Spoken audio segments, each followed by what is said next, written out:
restores moisture and protects hair from the sun, making it up to 60% shinier.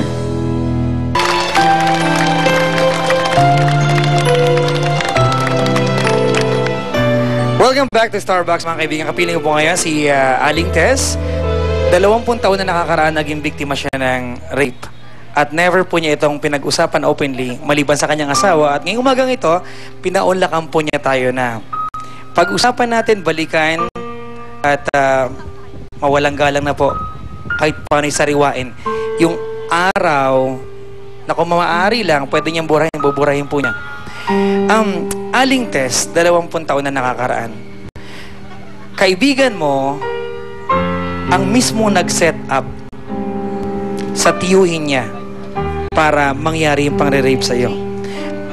Ano po yung sakit na meron pag yung taong pinagkakatiwalaan mo na protektahan ka, alagaan ka, ay mismong taong nagpahamak sa'yo? Talagang sobrang sakit. Hindi mo nagtiwala ko sa kanya ng ganun katagal, di ba? Tapos isang inuman lang, nangyari yun. Yun ang mas masakit. Sabi, hindi ko na-expect na mangyayari yun, yung time na yun. So, totally hindi talaga ako umiinom. Yung araw na yun, napainom ako. So, nalasing ako. Ngayon, umalis yung friend ko. Sabi niya, Tess, sandali lang, babalikan kita. So, hanggang nag 1:30 na ng umaga, wala pa rin siya. Ngayon, magharap tsuhin niya, tsaka ako. Ngayon, tiwala naman ako sa tsuhin niya dahil matagal ko lang kilala din yung tsuhin niya. So, yung time na yun, nakatulog kasi ako. Pero, nararamdaman ko na ninobaran niya ako, gagalawin niya ako. Sabi ko, huwag mong gawin sa kanya. Sabi ko, friend ko yung pamangkin mo. Wala akong pakialam, sabi niya. Sabi ko, please, maawa ka. Sabi, lasing ako. Pero nararamdaman ko, ginagalaw niya ako. So, hindi ko kaya lumaban dahil hilong-hilo kung time na yun. Nagsusuka pa ako.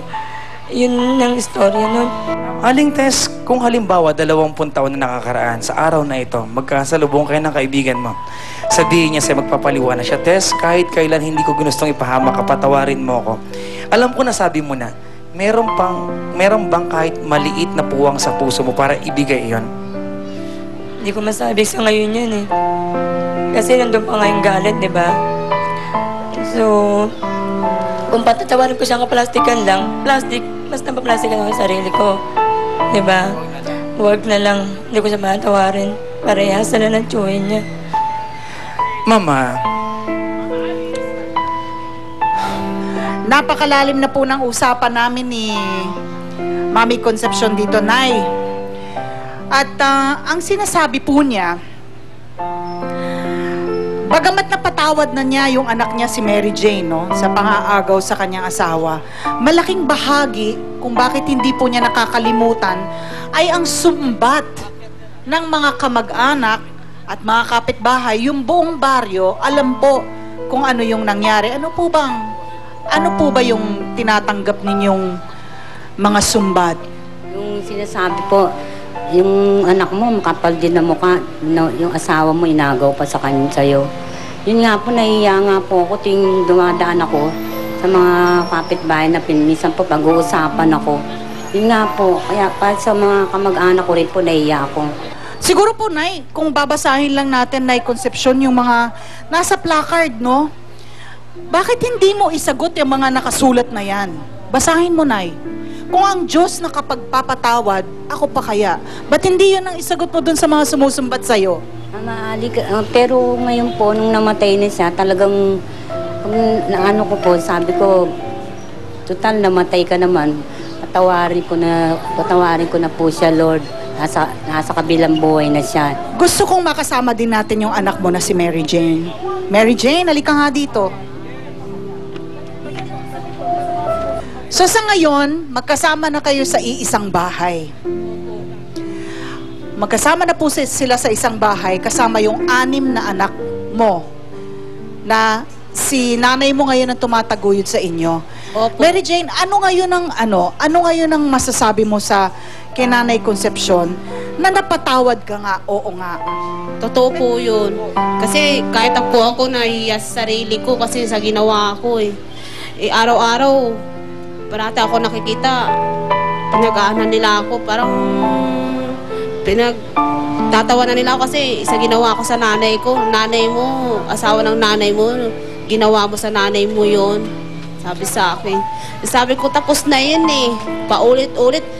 Yung away namin sa bahay, hindi na dapat ilalabas sa ibang tao. Araw-araw po ginawa na. Araw-araw po, pinsan ko, parati ako sinasabihan na malandi ko, ano. Totoo po yun. Nasasaktan ka ba na ginaganyan yung anak mo? O may mga pagkakataon na sa loob mo meron kang buti nga sa'yo, mga ganong pagkakataon, no? Bilang ina, mas nangingibabaw yung gusto mong protektahan yung anak mo kahit ikaw mismo yung sinaktan niya. Nasasaktan po ako, kaya lang po, wala talaga akong magawa. Siyempre masakit po sa kalooban ko yun. Kasi po, kahit masakit po sa kalooban ko, anak ko po yan, dugot lamang ko siya. Kaya ang ayoko lang po, yung palagi kong may naririnig na ganyan, paulit-ulit na lang. Kaya po hindi kayo makalimot.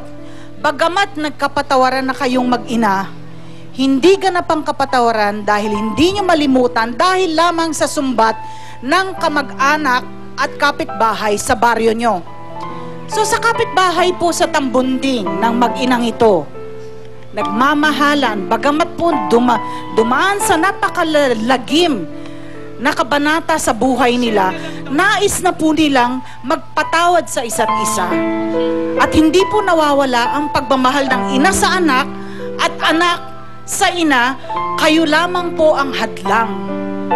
Kapitbahay, kamag-anak ng mag-inang ito, kayo lamang po ang hadlang dahil panay po ang panunumbat ninyo. Semana Santa po, Semana Santa, pinag-uusapan po natin ito, magnilay-nilay po kayo at pagmuni-munihan kung ano po ang dinadanas ng mag-ina dahil po sa inyo. Maraming salamat, Nay Concepcion. Maraming salamat, Mary Jane. Ano ba ang mo? Ano ba ang napulot mo ngayong umagang to? Iba po kasi yung pagpapatawad na pwede mong ibigay. Iba yung klase ng forgiveness na pwede mong ipagkaloob sa tao. Gusto ko pong sabihin na hindi man posible na makalimot tayo sa sakit na dinala sa atin ng mga gumawa ng hindi maganda sa atin. Ang pagpapatawad, napaka-posible. Because pag hindi ka nagpatawad, hindi naman yung taong nakagawa sa'yo ng kasalanan ang nahihirapan. Ikaw na nagdadala ng bigat dahil ayaw mo magpatawad.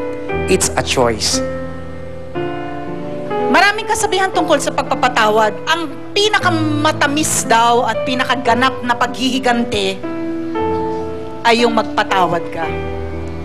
Doon sa pagkakalimot, doon lamang ako medyo lilihis. Because I have learned.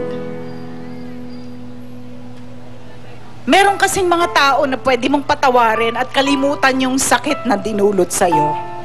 Pero may mga tao na, alam niyo yun, may kilala kayo, na bagamat napatawad mo, pinapatawad kita, but you know what? I wish you well. Goodbye. There are just some people you have to let go. Bagamat napatawad mo sila, kailangan mo silang pakawalan.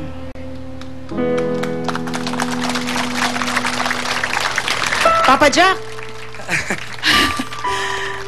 panahon na para bigyan natin ng iuwi yung Star of the Box natin, yung statement na pinakatotoo, tapat at tumatak na yung umaga. Sino ba yan? Ayan, congratulations kay Aling Karina. Ikaw po ang aming Star of the Box. Aling Karina, maraming salamat po. Salamat po taong bayan ng Bulacan. Thank you so much mga kaibigan.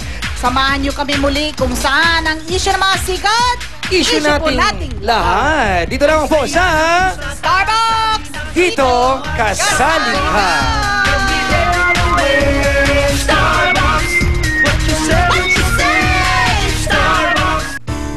Na-enjoy mo ang mobile chikahan at balitaan sa